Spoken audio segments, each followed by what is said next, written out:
Boa noite, gente. Bom, na aula passada, nós vimos como que se inicia uma ação penal. Vocês já sabem que a ação penal tem por início a denúncia e a queixa, né? Então, esse é o primeiro movimento feito para ensejar uma ação penal.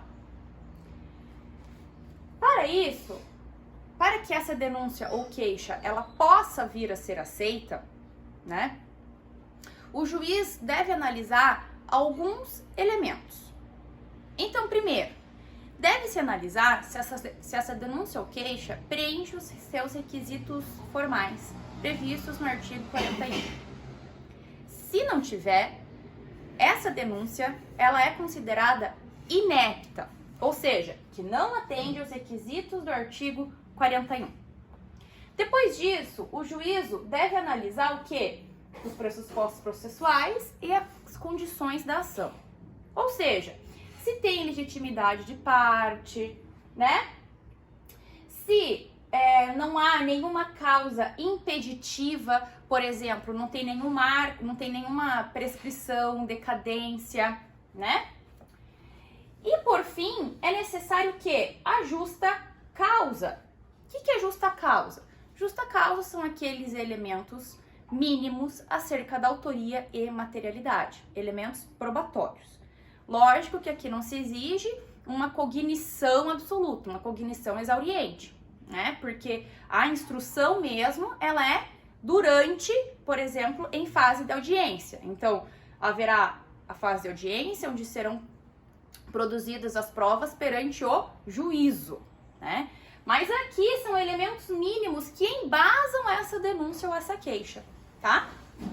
Então, ou seja, começando aqui a nossa linha, né? A gente vai ter, primeiro, um oferecimento da denúncia ou da queixa, passando por uma análise preliminar, que é o juízo de admissibilidade. Isso, lógico, estamos trabalhando com um procedimento comum, né?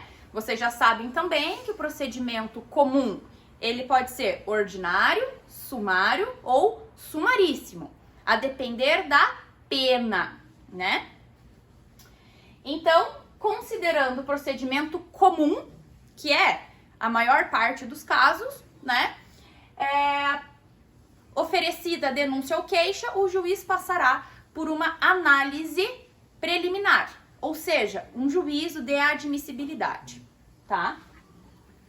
Feito esse juízo de admissibilidade positivo, evidentemente, então o juiz entendeu que todos aqueles elementos estão presentes na denúncia ou na queixa.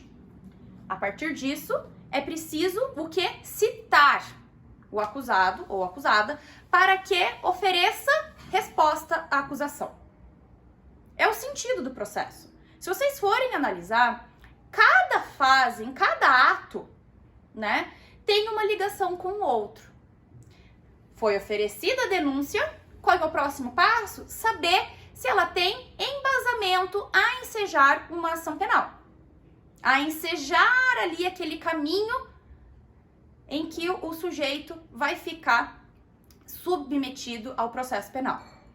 Então, existe fundamento, tanto material quanto formal? Essa análise é o juízo de admissibilidade. Feito isso, é preciso o quê? Ora, se eu recebi uma acusação e ela foi, pelo menos preliminarmente, aceita, né? Eu preciso saber dessa acusação. Esse saber da acusação é a tal da citação, que não se confunde com intimação. Citação é quando eu recebo a informação para que eu apresente a minha resposta à acusação da mesma forma, ou seja, no mesmo pé de igualdade com a minha acusação. Ou seja, eu quero balancear a minha denúncia. Eu quero contraproduzir aqueles argumentos trazidos na acusação, tá? Então, a resposta à acusação, ela tem o mesmo sentido, né, do que o contraditório ela é o contraditório da minha denúncia, tá? Ela está em pé de igualdade. Isso é citação. Eu estou sendo informado de que tenho um processo penal. Tenho um processo penal contra a minha pessoa, né? O Ministério Público moveu uma ação penal contra a minha pessoa. Esse é o sentido da minha citação, tá? Eu tomar esse conhecimento e apresentar em pé de igualdade a minha resposta à acusação. Essa citação, gente, ela pode ser pessoal ou ficta. Eita, tá dando bug aqui, gente. Pessoal, né? Como o próprio nome diz, o próprio acusado ou acusada receberá aquela citação. Na citação vai ter a cópia da minha denúncia, tá? Ou queixa, lógico. Então haverá, junto com o mandado de citação, tem a minha denúncia ou queixa. Então, nós temos algumas maneiras de receber pessoalmente, o acusado ou acusada, receber pessoalmente essa citação. Poderá ser por mandado, que é a regra geral, né? Ou seja, eu resido em Curitiba, a minha ação penal foi movida em Curitiba. Não tenho discussões aqui a respeito de jurisdição, tá? Então, a ação foi movida em Curitiba, eu resido em Curitiba. Eu receberei essa citação na minha residência, né? Essa citação, ela tem basicamente os mesmos elementos do que exige no processo civil. Acontece que aqui temos uma observação importante. A regra geral é que todas as citações sejam feitas pessoalmente, né, por oficial de justiça. Existem casos em que eu não consigo fazer isso pessoalmente, e aí ela será ficta. Mas a gente considera que será por mandado, né? Sempre a citação deverá ser pessoal, sempre por oficial de justiça, sempre, quando houver réu preso. Então, a regra geral é que a citação, ela deverá ser feita pessoalmente, né?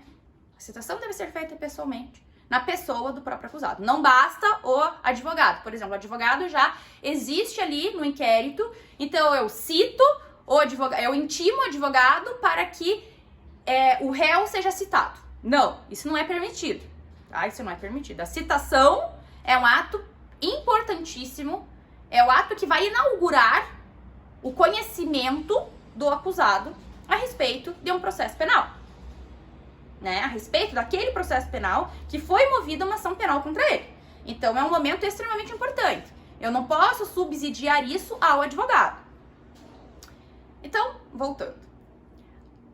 A citação, regra geral, ela é pessoal, porque é um ato importante, né? Há casos em que eu não consigo fazer isso pessoalmente e eu vou fazer isso de maneira ficta. Porém, não se admite essa maneira ficta, não se admite quando o acusado ou acusada estiverem presos.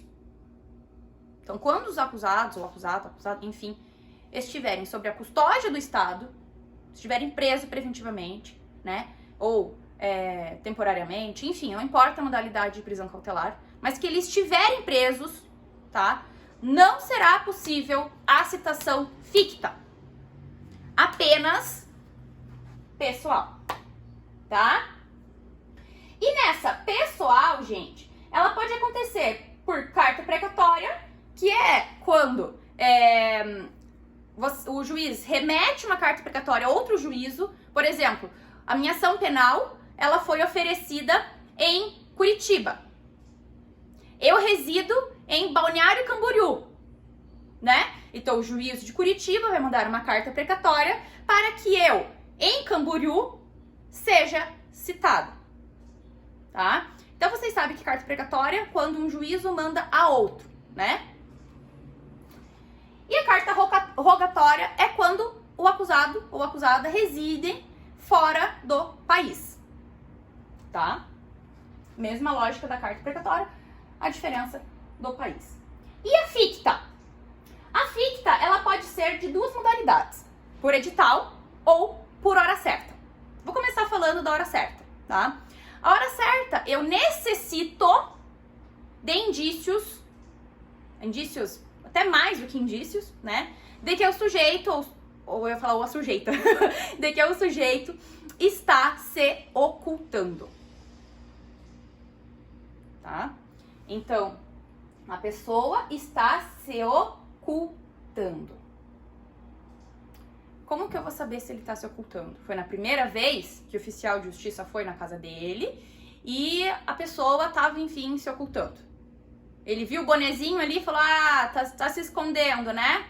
Então, já vou considerar aqui por hora certa. Então, avisa aí a pessoa, o acusado ou acusada, que o fulaninho ali, que amanhã eu venho às 2h da tarde. Isso é hora certa. Se não acontecer, dá-se por citado. Essa seria a lógica. Mas para que isso aconteça, não basta o oficial de justiça ir lá uma vez. Se entende que pelo menos deve-se tentar umas 3 vezes. E que esses indícios sejam realmente fortes, né? Então, viu o carro parado ali na frente e fica dizendo que não tá, né? Então, eu preciso de elementos fortes de que a pessoa está se ocultando. Não basta tentar uma vez ali e já se considerar por hora certa, né? E a lógica da hora certa é o oficial de justiça dizer assim, então, já que ele não está hoje, né, e ele reside aqui, pelo menos é o que tudo indica, já que ele diz que não está aqui, enfim, amanhã, às 2h da tarde, eu venho aqui. Se não estiver, considera-se por citado, né? Ou seja, a pessoa não recebe diretamente aquela citação. Por edital, aí nós temos uma observação bem importante. Por edital, ou seja, quando a pessoa não é encontrada, não que a pessoa está se ocultando, mas a pessoa não é encontrada de jeito nenhum, né? Mesma lógica do que do processo civil. A pessoa não é encontrada. Considera-se a citação por edital. Então, são produzidos no Diário Oficial de Justiça aquela citação, né? Então, tem que sair em diversos meios informativos, em diversos meios de mídia, enfim. Antigamente era em jornal, né? Aqueles jornais escritos, né? Quem que pega os jornais e fica lendo ali atrás, ou quem que vai nas portas dos fóruns ver as citações, né? Ninguém fica olhando os editais por aí. Então, é como o próprio nome diz, por edital. Então, são produzidos editais com a citação da pessoa, né? Mas isso quando a pessoa não é encontrada de jeito nenhum. Não se tem elementos. Antes disso acontecer, é preciso que o endereço informado não exista, por exemplo, ou que a pessoa de fato não reside mais ali e não sabe onde ela reside. Então, a primeira tentativa do oficial de justiça foi ir lá na casa, naquele endereço informado, e foi dito que a pessoa nunca morou ali e nem sabe quem é aquela pessoa. Qual é a outra procedência que deve ser feito, né? Deve ser intimado, deve ser mandado um ofício para os meios, por exemplo, Sanepar, sei lá, Copel, não sei, esses meios, né? Empresas de telefonia, enfim. Então, deve ser mandado ofício para que essas empresas forneçam o endereço do sujeito.